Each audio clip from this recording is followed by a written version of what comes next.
Do you wonder how to move on from guilt and shame? Unfortunately, it's something that so many people deal with, so let's talk about it.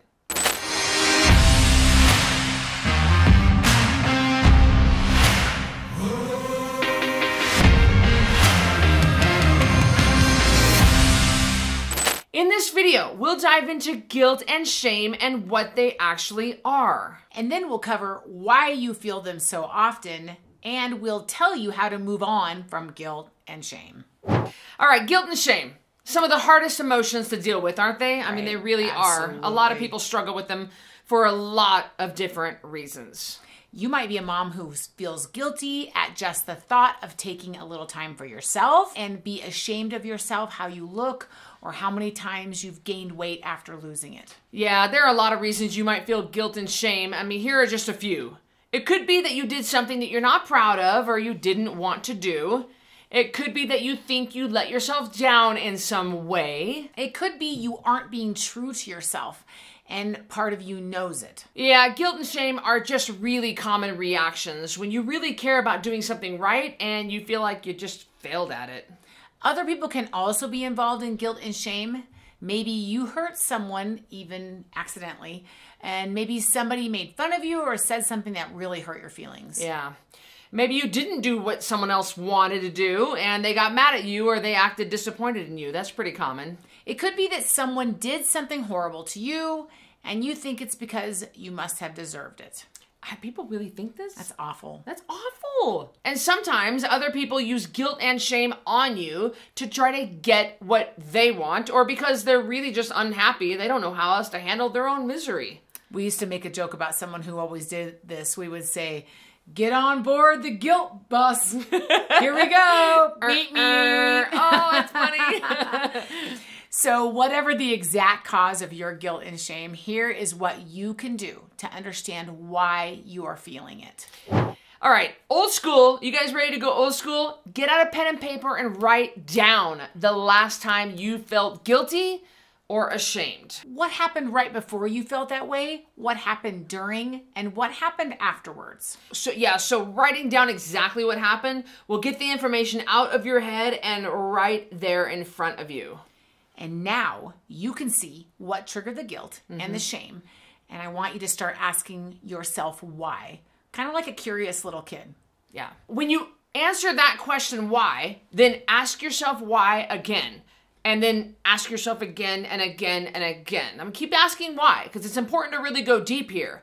It's important that you get to the real reason and then shine a light on that reason. And the reason we tell you to keep asking why is because the truth is it's not often what you initially thought it was. This is probably going to shock you what you find out. And it won't be what you expect, and that's okay. That's really the point. Yeah, that's really the point of this whole thing. All right, now that you see what's going on with the guilt and shame that you're feeling, here's how to start making it stop. All right, number one, examine the beliefs you have and ask yourself, are they facts or are they just stories? Oh my, that's a really good one. For example, let's say you've realized you feel guilty, wanting a little more time to yourself instead of doing everything for everyone else. And let's say the deep, raw why, like after you ask yourself the why over and over, is because your parents told you that you had to give to others and it was selfish and made you feel like a bad person to ever put yourself first. Is that a provable fact? That putting yourself first automatically makes you a bad person? Or is that just a story that you tell yourself based on what your parents drilled into you about what they believe? We become the stories we tell ourselves. Oh, how true. And if you're feeling a lot of guilt and shame, it's because you're telling yourself stories that make you feel those things. So change your stories and you will, with practice, change how you feel. Before we go to our next point, we want to hear from you. If you're feeling brave, you're feeling vulnerable, listen, I love when you open yourself up to me. So comment below and tell me, are you having a hard time moving on from guilt and shame? Is this something you battle with? Comment below. Here is an unpopular view on guilt and shame that some of you are not going to like, and it might rattle a few cages, is that the longer you live in this area, in this space of guilt and shame, and I'm not trying to make you feel shameful or guilty by telling you this, but the longer you live in this space, the more comfortable you become with those feelings, and the more they kind of become your friends, and they become something you kind of like to have around. And when you don't have them around, maybe you don't feel significant, and it leads very quickly to a martyr syndrome. Well, the guilt and the shame, and then it just kind of goes right into martyrdom, where nobody understands what I do. Nobody gets, I feel guilty. It's almost like you feel, and I have been there, is that you feel like you have to live in guilt and shame in order to feel justified for what is happening in your life or what you're going through. And I've noticed with a lot of people, it kind of becomes a coat that you put on and you rub, and it's comfortable, and they like living with these feelings because they're so used to it. Now, that is not true of the guilt you feel like when something happens to your child or, you know, a divorce. That is why it is so important to immediately recognize your piece of the guilt process, maybe the mistakes you made, but don't let yourself be in that space too long, because Cristy, it will absolutely make you way too comfortable with those feelings to where you become justified being a martyr. I've seen it happen over and over. I'll tell you, I'll share something personal with you guys. Buckle up, here I go. Here we go. You know, the way that we were raised very strict religious household, and you know, I won't get in, nothing against our parents. I mean, they did the best they could with where, you know, and we turned out to be good kids. And so, but I thought that the only way to, I don't know, that the only option I had was to get married.